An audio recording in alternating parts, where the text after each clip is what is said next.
Next Gen fam. And we're live.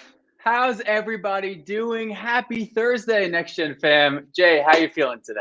For those who are tuning in live, or many who are going to be listening to this afterwards, Dylan and I are so stoked to have Steve Case joining us on this interview. He has been a highly requested guest at Next Gen Summit events for 7 years now, and obviously getting him on Next Gen Momentum Audio is a huge win for everybody. We're pumped to dive in, but we'd be remiss if we didn't give a huge shout out to Tracy, to Marissa, to everybody on the Revolution team for making it happen. On the Next Gen squad, shout out Jenna, shout out Chris, shout out everybody who's made this possible on our team. I know a lot of our team are at the edge of their seats joining us as well. So huge thank you, Franzi, joining in for making this possible. We are super grateful. Before we welcome today's all-star guest to the stage, Justin and I have a fun story that I don't even believe Steve knows. There's no way he knows this, but back in 2014, fall 2014, he was a judge at a Forbes Under 30 Summit event. Justin and I, we applied to that very pitch competition. We did not get accepted nor win said pitch competition. But here we are, almost 8 years later, getting to welcome Steve to the Next Gen family. I could not be more excited. Justin, why don't you tee him up? We got to get him on here. He's someone we looked up to for 7 years, and 7 years building our business. It's just day one for us. We bring on a lot of entrepreneurs to Momentum Audio, but Steve Case is one of America's best known, most accomplished. I think everybody knows that he co-founded AOL back in 1985, but for the last 15 years, spending his focus building Revolution, this Washington, D.C. investment firm. We're going to unpack it a lot. Rise of the Rest seed fund, an incredible brainchild of Steve's. Entrepreneur, politician. He's been involved in activism and civil society. We're going to unpack as much as we can in the short time we have. So let's bring him on to Next Gen Momentum Audio, Steve Case. Hey, great to be with you. Sorry about that Forbes 30 under 30 competition, but I didn't pick the folks who pitched. I just helped with part of the team that pick the winners. But it sounds like you've done just fine without us. Steve, we are grateful. We've been using this as the end post, the goal post that we're aiming for ever since that day. But Steve, we are going to dive right in with a bit of a fun fact. So as Justin said, Revolution, Rise of the Rest, AOL, these are facts that maybe the average entrepreneur in the Next Gen ecosystem might know about you. But chair of the Smithsonian, that's one that's new. So we got to know, what is your favorite exhibit or piece of art in the Smithsonian portfolio? You got to share it with our crew. Well, unfortunately, most of last year, we have 19 Smithsonian museums, plus the National Zoo, plus a lot of research operations in Panama and Boston, other places. Most of the museums have been closed for most of the year because of the pandemic. So we're just now in the process of reopening them. And there's all these different places, air and space, American history, natural history, African-American history and culture. So it'd be hard to pick any. It's like asking what's your favorite child. But there is an exhibit that just opened recently in American history called Girls Complicated, trying to tell more of the story of sort of the hidden figures of that also helped build America. Those stories are often not told. So we're proud of that. And it's also a digital exhibit. That's been a big push in the last few years, not just to have people come physically to the museums that are mostly in Washington, D.C., but how does the Smithsonian come to everybody? Eventually, we want to have the Smithsonian in every home and every classroom. So that's been a big focus, we call the virtual Smithsonian. Looks like we have to get a lot of the Next Gen women who are tuning in here to get to that exhibit. Steve, there's so much that we want to cover in today's conversation. We want to talk about Revolution, Rise of the Rest, everything that you're building. But to set some context for our audience who's tuning in, we always want to understand what our guests think about entrepreneurship being a born trait or something that is developed. And for you specifically, age 6, you can fact check me on this, but you're starting a juice stand with Daniel in your own backyard. Case Enterprise is absolutely exploding. So take us back to the early days and how you think about entrepreneurship for yourself. Were you born this entrepreneur, or was it more developed over your childhood? Well, first of all, Case Enterprises did not really take off. It was a struggle. I learned a lot. I had a lot of fun with a variety of different businesses, ranging from the classic art, lemonade stand, to a newspaper route, to selling greeting cards, to managing vending machines, to promoting rock concerts, a bunch of different things. But so I learned a lot, but I can't say it was particularly successful. I think for me, I think early on I had a passion about starting things, passion about a business. Didn't really know what an entrepreneur was initially, but I really was passionate about that idea. But now, if I've worked with over 200 entrepreneurs that we backed at Revolution, it's a mix. Some are definitely born with that and have a certain kind of aptitude, skill set. around entrepreneurship, but there's also many who stumble into entrepreneurship because they see a problem in their lives they want to solve, or they see an opportunity that they want to seize, and that gets them to pursue a path around entrepreneurship that they and maybe even their family was surprised they're on. So clearly, there's plenty of examples of both. Absolutely incredible, Steve. 200 entrepreneurs that he and his team at Revolution have backed. We're going to get to all of that and then some. But Steve, I want to stay in those early years. So Case Enterprises, it has its ups and downs. The stock price, it hit it big, it came back down. But one of your earliest forays in entrepreneurship comes when you are starting to maybe take over and being groomed as the CEO following a few years in what I'll say corporate America. Can you maybe talk about that thrill, that early stage experience, and how that might have led to you founding your first company and leading into AOL? Well, I actually got fascinated with the idea of the internet now 40 years ago when I was still in college, and read a book by Alvin Toffler, the futurist, called The Third Wave. And he was talking about this electronic frontier, this electronic cottage that was going to develop. I was completely mesmerized by it. So that's what I wanted to do. But when I was graduating in 1980, the internet really was more of a technology that was managed by the government. It wasn't yet a business. There really weren't internet companies you could go to.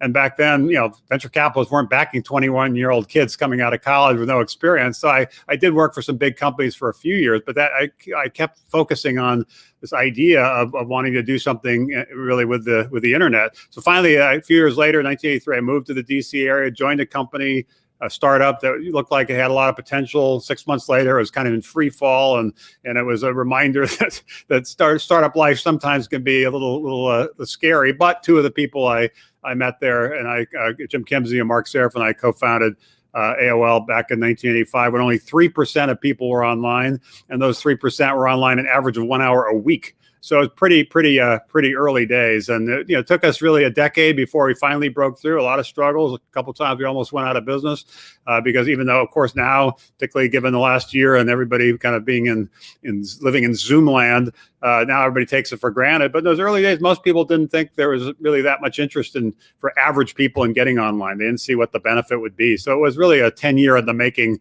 overnight success. Steve, help us understand what you were after or looking for at this point in your career and in your life. Thousands of next-gen entrepreneurs are going to be tuning into this, and they have thousands of different stories of what they're after. And at different times in their careers, they're after different things. But clearly, you started to develop and really harness that entrepreneurial mindset during this time. What were you after? Was it trying to build something valuable, solve your own problem, grow yourself? What were your end game? What were your goals at this time? I really wanted to help create the internet as a medium. I really wanted to get America online. I really wanted to get the world online. I thought the world would be better if everybody was online. It would be better if the playing field was leveled in terms of access to education, information, commerce, a lot of different things. So I was driven by that, kind of promise, that vision of a ubiquitous internet that could, give people flexibility in their lives that they otherwise wouldn't have. And it took a while because, again, those early days, it was kind of expensive to get online. It was kind of hard to get online. If you actually went through the effort to do that, initially there wasn't really much to do or anybody to talk to. It was still more of an idea than a real medium. But eventually we kind of broke through it. I just wanted to play a role in helping create those on-ramps and making the idea of the internet possible. Next Gen Fam, what Steve is talking about is the long game. You heard it here, an overnight success, 10 years in the making. I think it's incredible to hear one of the most successful, well-known businesses of truly Justin and mine, our Next Gen family's lifetimes. Steve's telling you it wasn't all happiness and flowers and billions of dollars. No, it took a lot of work. But Steve, I want to stay on the topic of riding a wave, and something you talk about a lot in your books, and we'll dive into your New York Times bestseller shortly.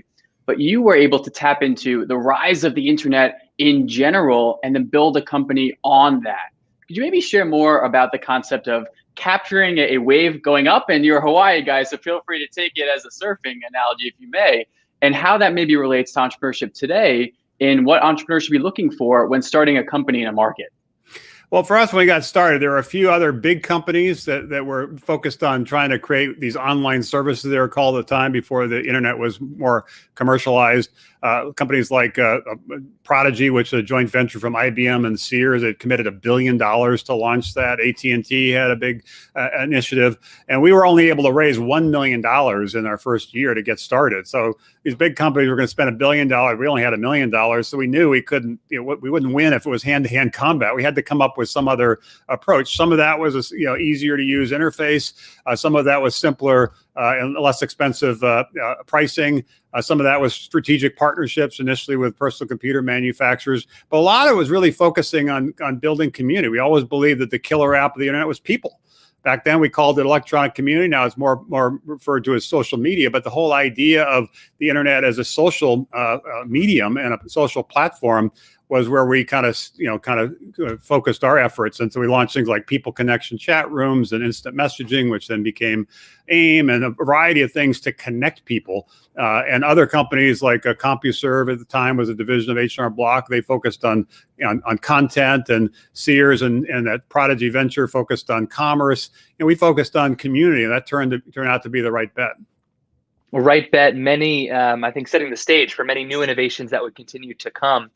Revolution, for the next gen family who's tuning in, one of the great benefits, specifically Revolution Growth, is the access you get not only to the capital, but to the operating minds of so many of the businesses. Revolution Growth having invested in Sweetgreen, DraftKings, Clear, and many, many others. So clearly your time at AOL, Steve, I'm sure informed you a wealth of knowledge and experience that set the tone for everything that you were going to do after. And the amount of experience that was jammed into just a couple of years of the rise, the massive acquisition, the transition afterwards, so many learnings. Help us understand how your mindset evolved during, let's say, that 3 to 5 year time period, leading up to the acquisition and leading out to your transition.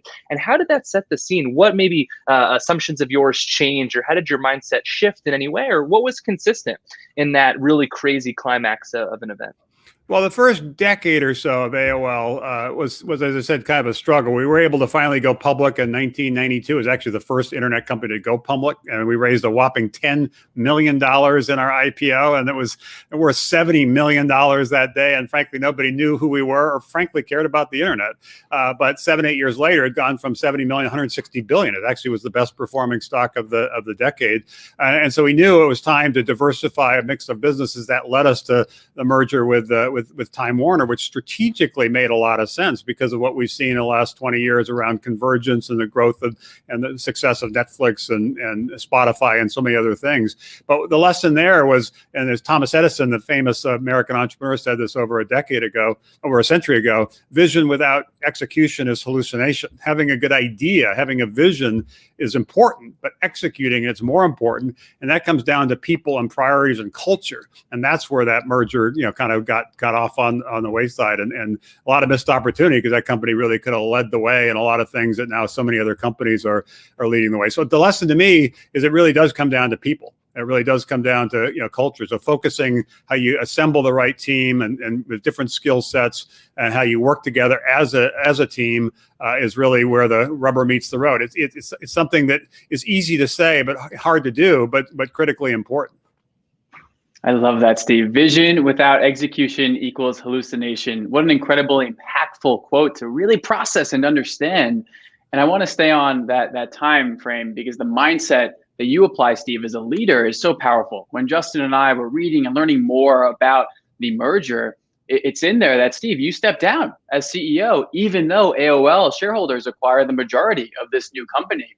Talk to us about how you were able to separate Steve, the founder, his baby, his company, from the success that you saw, the best path forward, maybe not directly aligning with your name as CEO. How are you going about that conversation and asking as startup founders who, this is our life, this is our baby, what was that process like for you? Well, it was a little bit of an evolution. We had talked about a bunch of different companies we could potentially merge with, and we consulted with investment bankers. They said, well, there's no way you're going to be able to merge AOL with Time Warner. Time Warner had been around a century. It's 10 times larger than AOL in terms of revenues and profits and so forth. Even though the AOL market value was higher than Time Warner, this is like an impossible deal. But I really believe strategically it had the right mix of what we're looking for in terms of their multimedia brands, their cable systems. So we'd have a path to broadband, a long list of benefits. But it was very clear that the odds of getting that deal done were probably low, but they were zero if I looked like AOL was trying to take over Time Warner. The only hope was if it looked like we were letting Time Warner kind of take over AOL. So in the first call I made to Jerry Levin, the then CEO of Time Warner, I explained strategically why I thought these companies should merge. And I said, if you're willing to consider this, I'd be willing to step aside as CEO, let you run the combined company. And I did that because I knew that would be critical to get them to even consider the idea. So sure, it was a little bit frustrating, walking away, if you will, from your baby, but I felt it was the right path for the company, and it was a small price for me to pay to enable that path to become possible. Clearly, the maturity that you had as a CEO and entrepreneur, you got to squeeze in a lifetime of experiences and wisdom into just a few years, period. And clearly that sets the scene for what comes next. So you learned what it would take hundreds of years of entrepreneurship jammed into this 10, 15-year period. So now you're armed with experience. You have learned how to build businesses, how to deal with the M&A process, making sure that your priority, as you shared with us, is on that people piece. And then Revolution starts to come into the picture. So what was that transition period like? What were you thinking for Revolution? Where did that idea first come about? And what were those early days? When I 20 years ago decided to step aside as CEO, I kind of said, okay, what am I going to do next? I'm 40 years old. I'm not ready to call it a day. I'm not ready to sit on a beach or, just hang out on a golf course. That was of little interest. So, do I start another company or do I move into a different, area? At that point, we had launched the Case Foundation. My wife was running that, and I thought she would be, and she was a better person in terms of leading that charge. So I started making investments in young companies and startups, and then started making more investments and decided to formalize that about 15 years ago. With the creation of Revolution. And over the last 15 years, it's evolved to being Revolution Growth, which you mentioned, which is later stage companies, Revolution Ventures, and also the Rise the Rest seed fund. And so we have a great team now that's executing against all three of those strategies. But it wasn't something I instantly, decided to do. It took me a few years to decide what the next move would be. And part of the passion there was really wanting to back entrepreneurs, helping take their ideas to scale, helping them, if I could, in some small way, have the experience I had of having an idea that maybe people didn't really believe in, but you believed in, and you got a team to believe in, and eventually were able to cobble together a little bit of capital to launch the idea and establish some partnerships and navigate some complicated, kind of policy issues. Maybe I could apply some of that learning to some of the companies we back, and not just me, the team we've assembled here at Revolution also can provide that perspective. So it's been fun to have this next startup, if you will, become a investment company that now has backed lots of companies and lots of entrepreneurs and lots of places, and really tried to, just as earlier I said, we were leveling the playing field in terms of the internet, in terms of education, information, things like that. With what we're doing on the investment side, we're leveling the playing field in terms of opportunity. How do we make sure every entrepreneur everywhere really has a shot at if they have an idea? And so getting venture capital to the middle of the country, not just the coast, getting more venture capital of women, getting more venture capital to founders of color, that's all been a part of our focus. Absolutely incredible, Steve. What started in a pizza shop with some buffalo chicken pizza in 2005, almost 20 years later, 200 companies, and just getting started, we have no doubt. Steve, I want to stay on the last piece you touched upon, especially with Rise of the Rest. We at NGHQ are all about supporting underestimated founders, underestimated entrepreneurs who are not getting that access to capital, who don't have the resources, the opportunity to learn from someone like yourself and your team. Talk to us about why the focus on the Rust Belt and maybe some of the assumptions that you and your team are making in betting on the 90% of portfolio companies that are not in Silicon Valley and New York City and the like. Well, if you look at the data for venture capital data from the National Venture Capital Association, last year, 75% of venture capital went to just 3 states, California, New York, and Massachusetts, 75%. So the other 47 states are fighting over 25%. which is crazy. It doesn't reflect the great entrepreneurs everywhere. It's more of a kind of historical dynamic because of how venture capital got started and how Silicon Valley became so dominant in the last couple of decades. So that's one data point. The other two worth focusing on are that if you look at the data, not just around place, but also around people, even though women are 50% of our population, female founders get less than 10% of venture capital. And Black Americans are 13% of our population. Black founders get less than 1% of venture capital. So it clearly matters where you live. It clearly matters what you look like. If you have an idea, whether you have a real shot at building a company, kind of a shot at the American dream. So that's what we're trying to address. And the Rise of the Rest Seed Fund now has made 180 investments in 80 different cities, 35 different states. And we're seeing remarkable companies being built there. And a lot of cities, not just a few, a lot of cities are really rising up.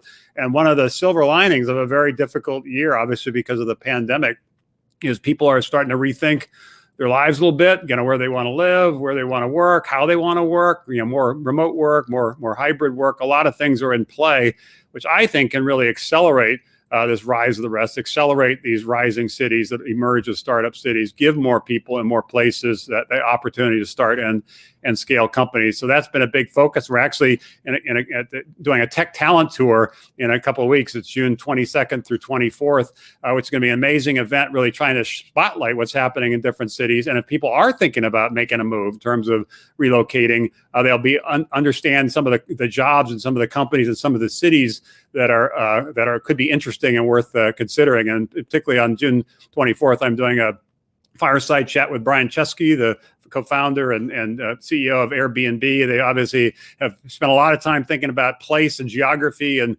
creating a great customer experience. So we're going to be talking about how we think the world's going to change because of the pandemic, and it is going to open up more opportunity for more entrepreneurs in more places.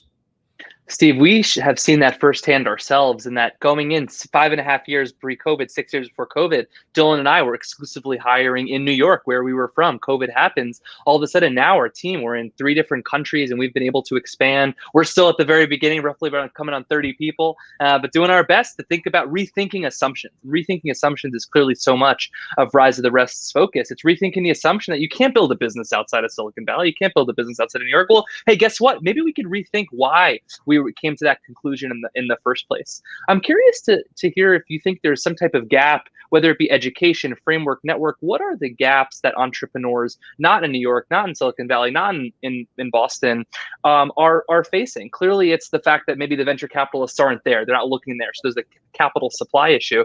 On the entrepreneur side, have you noticed any trends with the entrepreneurs, whether it be thinking patterns or type of technology they're building, or really any inputs that is not just the access to capital, but other assumptions or key gaps that those entrepreneurs there's a bunch. It should say we have on our revolution.com website, we publish a number of Rise to Rest playbooks, lessons learned from different cities, and including one we just released a few months ago. They're freely available. People are interested. Also, going back to that, the tech talent tour I mentioned, if you're interested in that, you can go to careerfair.revolution.com, and we'd love to have you come. Again, that's free as well. We just want to get the word out in terms of what's happening in all these different cities. In terms of your question, there are some challenges for the entrepreneurs in these cities, and you referenced some of it is as we talked about the capital piece. It's harder to raise money in most cities. The angel money sometimes isn't there. The regional venture money sometimes isn't there. It's getting a little bit better, but it's still a challenge. So capital for sure is an issue.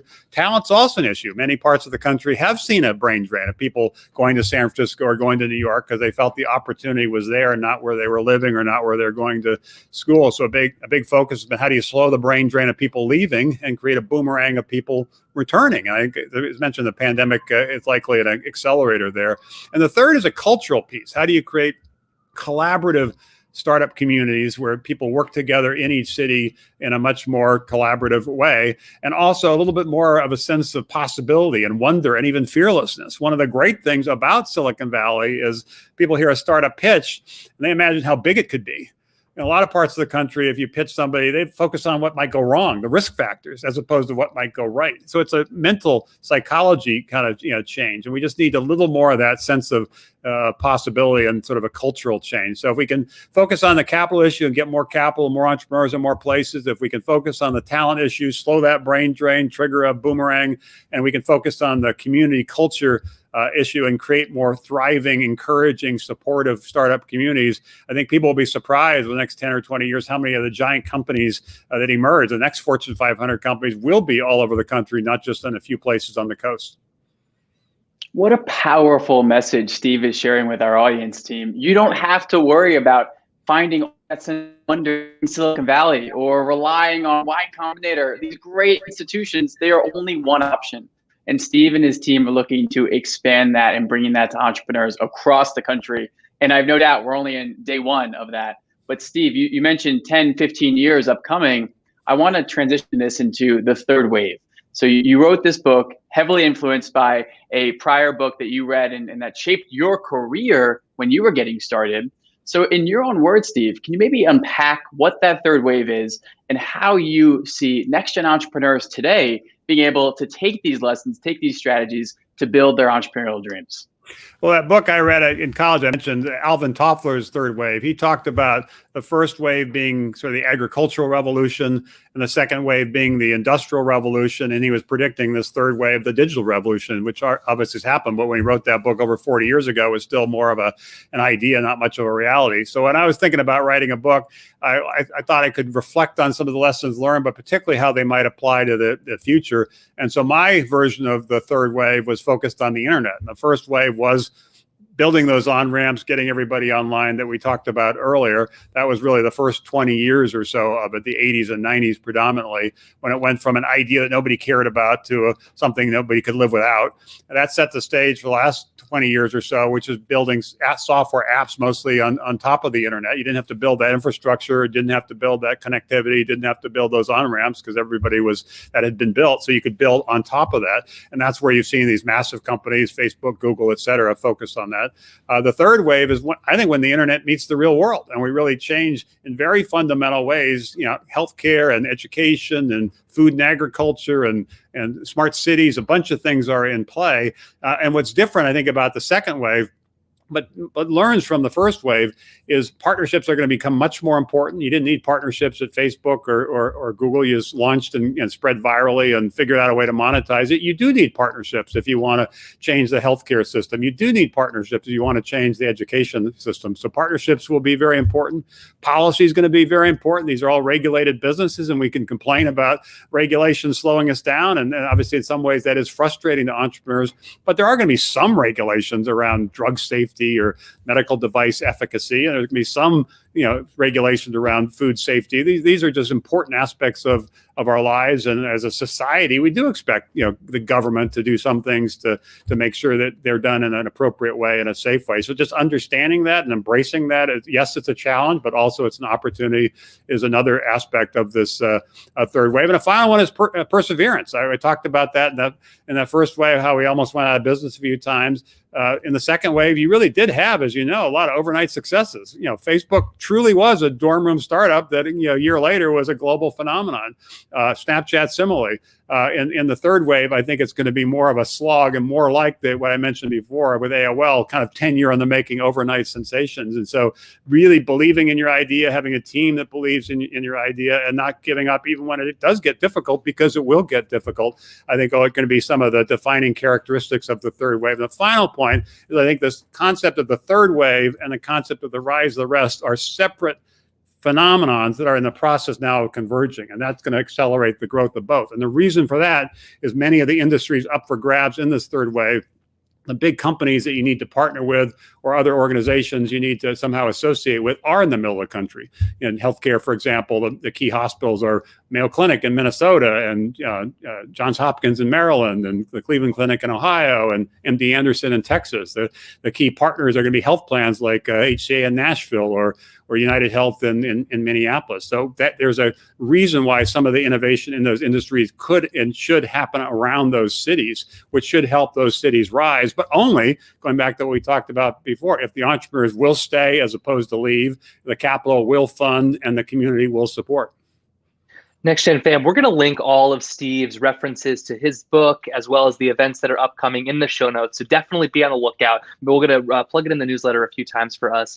Steve, it's very clear. Dylan and I were thinking about your background doing research for this. And the political theme is now becoming very obvious because in this third wave with the future and your vision of where things are going, the convergence of industry, the need for partnerships clearly births the requirement that government's a key stakeholder, and they're definitely going to be involved as more pieces and elements come together. So the political beast that you have now not only entered, but started to play a bigger role in over the past few decades, having multiple council pieces, obviously being instrumental in the Jobs Act, we want to talk a little bit about. Where did that begin, just so we can put it into context? When did you first dip your toe in the political waters?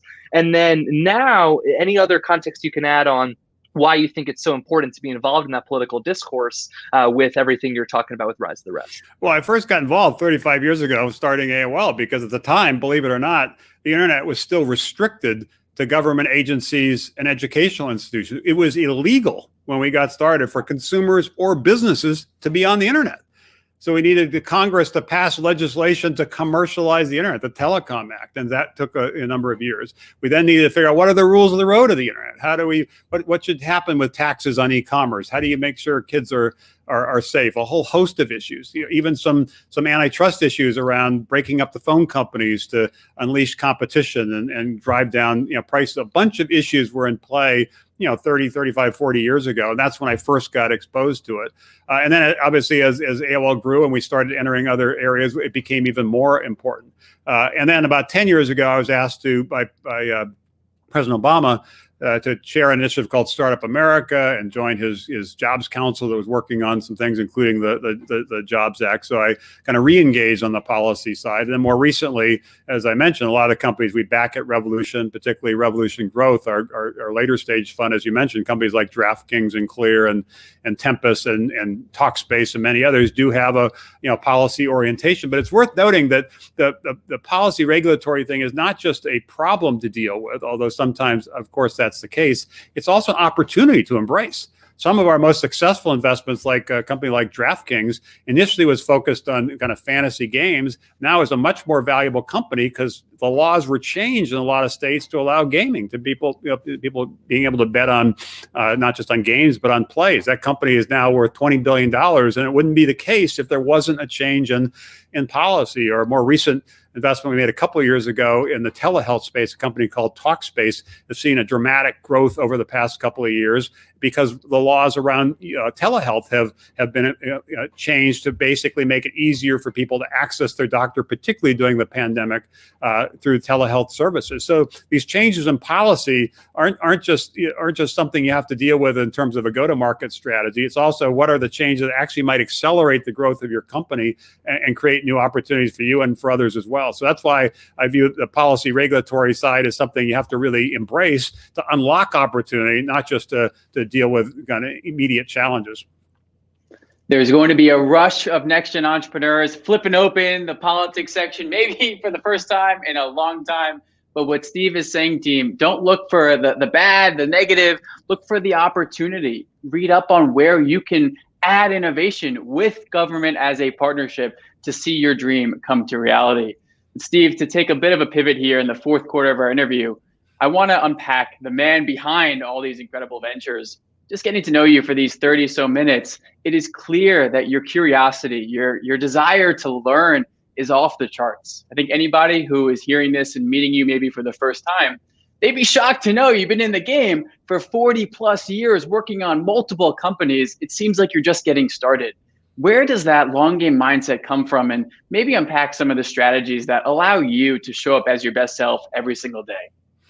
Well, thank you for that. I do believe in playing the long game. I do believe that, most battles that were worth fighting, most mountains worth climbing aren't going to be quick, and easy. It's going to be a hard, long-term, commitment. And so I really do believe in that idea of picking big problems to solve, big opportunities to seize, and sticking with it and building a team that's going to stick with it, whether it be the role I play with AOL on the internet or the role more recently around innovation, entrepreneurship that I'm trying to catalyzed with Revolution. I think that's what drives me. It's big ideas and opportunities to change the world. Something like the internet was a big idea. Something like the rise of the rest is a big idea.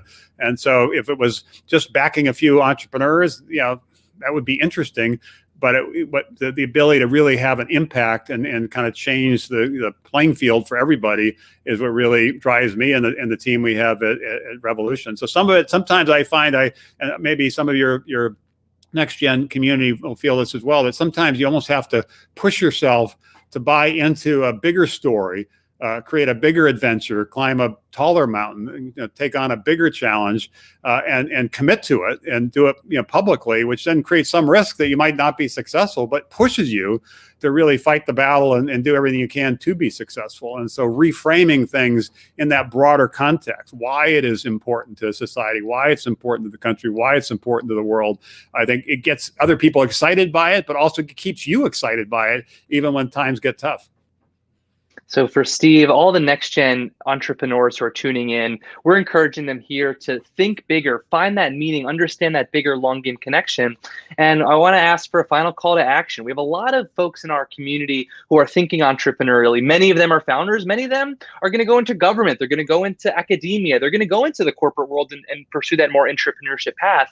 But what is the call to action for that next generation of leaders? You're promoting so many movements. Obviously, with Rise of the Rest, we didn't even get a chance to touch on immigration, getting startups to invest in also cities and talents and startup ecosystems, more capital, unlocking more capital, the entire Jobs Act. So many movements that you're pushing on many, many fronts, many boulders, many mountains. But with a call to action for the next generation of entrepreneurs, we're telling them to think big. What do you want them leaving here with when they're going home, they're working on their business, they're going to company, they're going to school, whatever they are? What's that big message for the vision of tomorrow, that third wave? Beyond. Well, you only have one life to live, so make it a life worth living, and make it a life of purpose and impact. And we were talking about pick important challenges that you care about, are passionate about, have some expertise in, and then to play the long game. Number one. Number two, recognize that entrepreneurship is a team sport. It's not about you; it's about the team you assemble and how you work together as a team, and that needs to get a lot of focus. And the third point would be, we have a lot of problems right now we in society, whether it be on the sustainability side or on the kind of racial divide side or on many aspects, healthcare side. There are many things that are need attention, and things are not going to happen automatically. Somebody's going to have to say, I'm going to go fix that. I'm going to build a team that's going to go fix that. I'm going to build a company or some kind of, maybe a nonprofit or some other organization. I'm going to go fix that. And so it really takes people standing up and saying, I'm going to do something about this. I'm not going to just sit back and watch. I'm not going to just whine about it. I'm going to go fix it. And then, not just say it, but then go do it, which gets back to this issue of the vision without execution. And the execution is going to be tough. You're going to have some good days and some bad days. You're going to, sometimes 2 steps forward, 1 step back. But if you really believe it's an important battle to fight, as I've mentioned, you got to assemble the team, stick with it, and somehow figure out a way to prevail and never give up. There'll be roadblocks. You just have to figure out a way to get around them or get over them or knock them down, something, so you can keep fighting the good fight. Next Gen fam, if you are not ready to run through a wall after that, I don't know what to tell you. Steve, absolutely incredibly inspiring. Run through the wall. Run around the wall. If you run through the wall, that. You might hurt yourself. Open the door, right? Make it a little bit easier on yourself. Steve, final question before we let you go. You gave some incredible advice right there and throughout this interview. I want to give you a chance to debunk maybe some bad advice that you hear. You meet hundreds, thousands of entrepreneurs every week, probably. What is some of the worst advice that our Next Gen fam has to hear and put a stop to right here today?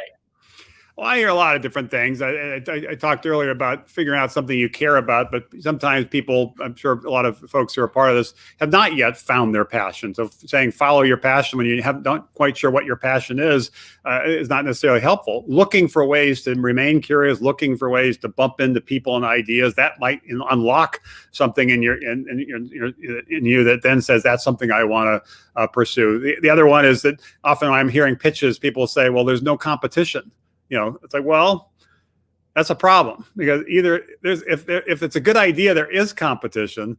And so either it's not a good idea because nobody else seems to care about it, or it is a good idea, and either you don't know there's competition, or you do and you're not telling the truth. On any front, it's not a good idea. So just recognizing that most of the big ideas people have, other people are going to have similar ideas. So that's why it is a battle for in the marketplace to create the right team and establish the right partnerships and satisfy the right customers and build the right momentum so you can prevail when others do. And the last one kind of ties in with the point I made around entrepreneurship being a team sport.